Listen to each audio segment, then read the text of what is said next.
ఆయన వ్యాపార రంగంలో రాణించడం జరిగింది. నేను ఒక్కటే అడుగుతా ఉన్నా, ఇక మీరు ప్రశ్నించారు భారతీ సిమెంట్స్ విషయంలో, సాక్షి జగతి విషయంలో మీరు ప్రశ్నించడం జరిగింది. నేను ఒకటే చెప్తా ఉన్నా, భారతీ సిమెంట్స్ విషయంలో మొట్టమొదట ఈ ప్రాజెక్టు స్టార్ట్ చేసినప్పుడు మొట్టమొదటి నుంచి నేనున్నా. 1400 కోట్ల రూపాయలు అప్పు చేశాం. ఆ తర్వాత ఫారిన్ ఇన్వెస్టర్ని ఇన్వైట్ చేయడం జరిగింది, అప్పులన్నీ తీర్చడం జరిగింది బ్యాంకులకి.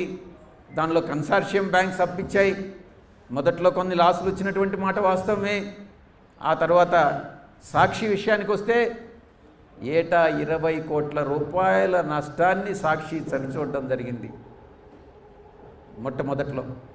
నేను ఒకటే అడుగుతా ఉన్నా, ఈ నష్టాలకు కానీ ఈ అప్పులకు కానీ ఏ రోజైనా మీరు దీనిలో షేర్ చేసుకున్నారా? లేక మీ యొక్క అప్పుల కోసం మీరు ఏదన్నా గ్యారంటీ ఇచ్చారా? ఈ కంపెనీలన్నీ కూడా జగన్మోహన్ రెడ్డి గారికి వచ్చినటువంటివి. ఆయన తన వ్యాపార దక్షతతో అభివృద్ధి చేసి లాభాల్లోకి నడిపించినటువంటి జగన్మోహన్ రెడ్డి గారికి చెందినవి అన్నటువంటి విషయం మీకు కూడా తెలుసు, ప్రతి ఒక్కరికి కూడా తెలుసు. అసలు కంపెనీ అంటే ఏంటి? కంపెనీ మేనేజ్మెంట్ ఉంటుంది, ఒక బోర్డ్ ఆఫ్ డైరెక్టర్స్ ఉంటారు. కంపెనీ లా బోర్డు కానీ మిగతా రిజిస్ట్రార్ ఆఫ్ కంపెనీస్ కానీ ఇవన్నీ కూడా కంపెనీ లా 1956 ఆ తర్వాత అమెండెడ్ యాక్ట్ ప్రొవిజన్స్ ప్రకారం కంపెనీని నడపాల్సి ఉంటుంది అన్నటువంటి విషయం మీ అందరికీ కూడా తెలిసే ఉంటుంది. నేను ఒకటే అడుగుతా ఉన్నా, ఏమ్మా షర్మిలమ్మ, మీకేదైనా ఒక కంపెనీ ఇష్టమైతే లేక మీరు అనుకుంటే లేక మీరు నచ్చితే నాకు ఈ కంపెనీ కావాలి, నాకు చార్మినార్ కావాలని, లేకుంటే నాకు తాజ్మహల్ చాలా నచ్చిందేనని, లేకుంటే విప్రో కంపెనీ నాకు నచ్చిందని, లేకుంటే టీసీఎస్ కంపెనీ నాకు నచ్చిందనని, లేకుంటే రిలయన్స్ కంపెనీ నాకు నచ్చిందని, ఆదాని గ్రూప్ చాలా బాగుందనని మా నాన్నగారు చెప్పారు, నాకు వాటా ఇవ్వమంటే ఎవరైనా ఇస్తారా అని నేను ప్రశ్నిస్తూ ఉన్నా. ఇది అలా జరగదు, అలా కోరుకోవడం కూడా తప్పే. ఈ విషయాన్ని మీరు గమనించుకోవాలి. ఇక ఈ విషయాలన్నిటికీ కూడా నేను ఒక్కటే మీకు అందరికీ కూడా విజ్ఞప్తి చేస్తూ ఉన్నా. తమరికి నేను చేసే విజ్ఞప్తి ఏంటంటే, దీనికి ఫుల్ స్టాప్ పెట్టండి. చంద్రబాబు నాయుడుతో మీరు కలిపినటువంటి చేతుల్ని విడదీయండి. అతను దుర్మార్గుడు. అసలు మానవ జన్మ ఎత్తేదానికే చంద్రబాబు నాయుడు అనర్హుడు అని నేను చెప్తా ఉన్నా. ఎటువంటి ఇబ్బందులైనా పెట్టవచ్చు, నేను దాన్ని అన్నిటినీ ఎదుర్కొనేదానికి కూడా చంద్రబాబు నాయుడు ఎన్ని ఇబ్బందులు పెట్టినా ఎదుర్కొనేదానికి నేను సిద్ధంగా ఉన్నా. మళ్ళీ అరెస్టులు కూడా చేయొచ్చు, భయపడే ప్రసక్తే లేదు అని నేను పదే నేను చెప్తా ఉన్నా. ఇక ఇవన్నీ కూడా ఈ ఆస్తుల తగాదాలన్నీ కూడా ఇప్పుడు ఎన్సీఎల్టీ కోర్టులో ఉన్నాయి కదా. మీరే చెప్పారు కదా తల్లిని కోర్టుకి ఇచ్చారనని. ఇప్పుడు కోర్టు ఏ జడ్జిమెంట్ ఇస్తే ఆ జడ్జిమెంట్ని మనం పాటిస్తాం, తప్పకుండా ఆ జడ్జిమెంట్ని మనం అనుసరిస్తాం. మీరు కూడా ఆ జడ్జిమెంట్ని అనుసరించండి అని మీకు నేను విజ్ఞప్తి చేసుకుంటా ఉన్నా. ఇక ఆఖరిగా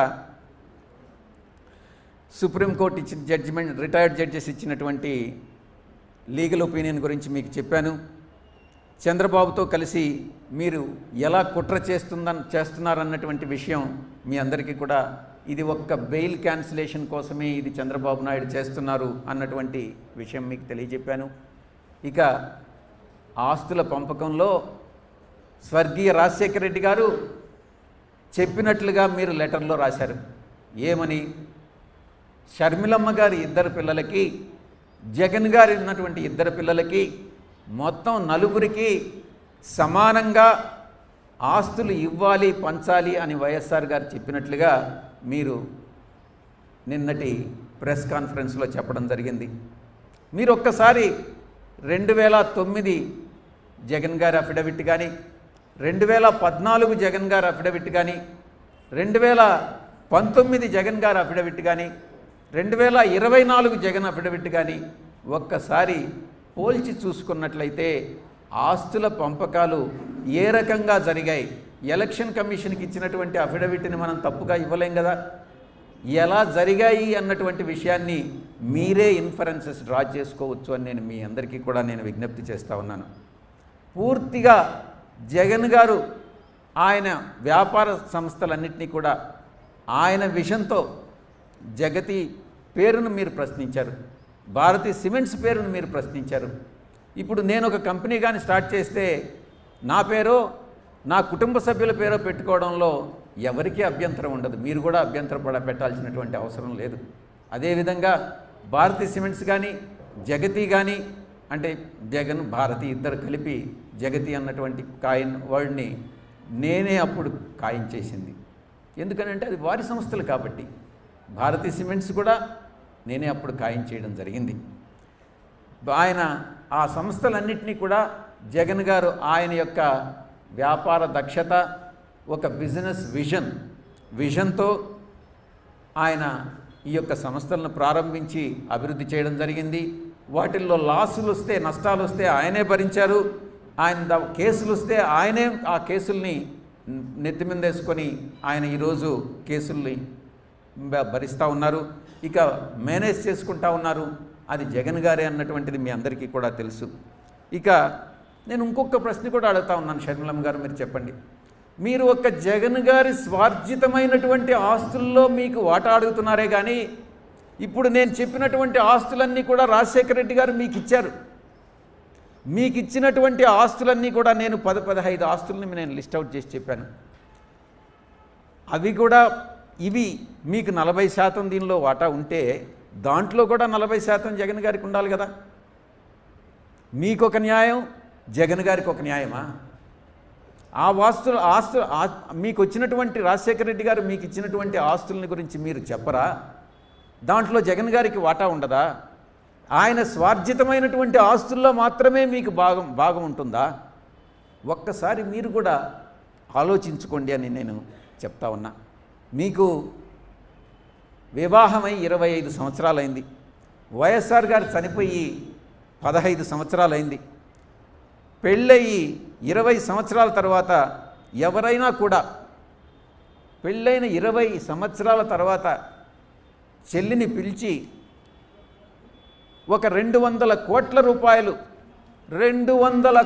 రూపాయలు ఈ మధ్య కాలంలో అన్న చెల్లెలకి ఇచ్చాడనంటే ఇక్కడ ఈ దేశంలో ఎవరైనా కూడా ఇలా చేస్తారా? ఇలా చేసేటటువంటి అన్న ఉంటాడా?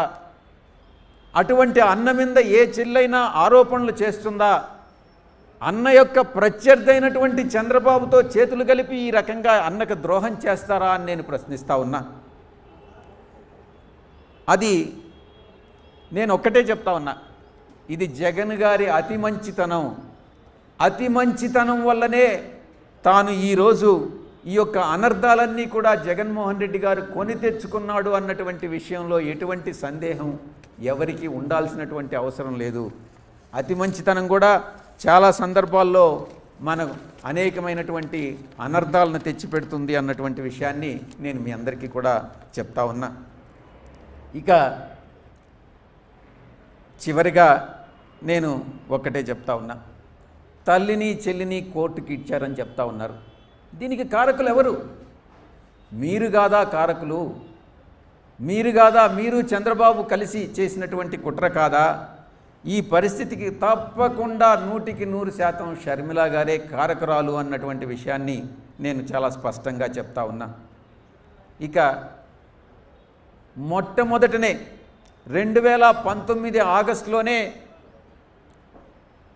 సరస్వతిలో షేర్స్ని ట్రాన్స్ఫర్ చేసుకోమని చెప్పి ఆ రోజు చెప్పడం, షేర్స్ కాదు సరస్వతి పవర్ని తీసుకోండి అని చెప్పడం జరిగింది. కానీ అప్పట్లో తీసుకోలేదు. అప్పటికి కోర్టు ఆర్డర్ లేదు. ఎందుకు తీసుకోలేదు?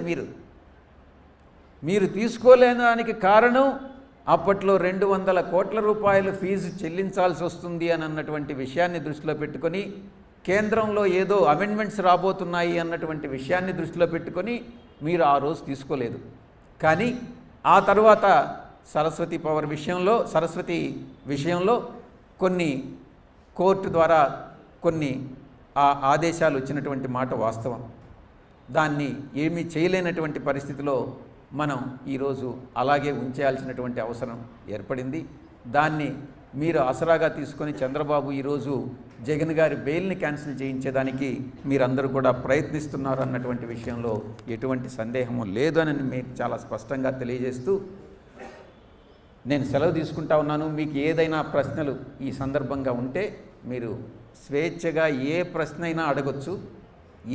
ఏ ఛానల్ వాళ్ళు, ఏ పత్రిక వాళ్ళు ఏదైనా అడగొచ్చు అని నేను చాలా స్పష్టంగా చెప్తా ఉన్నాను.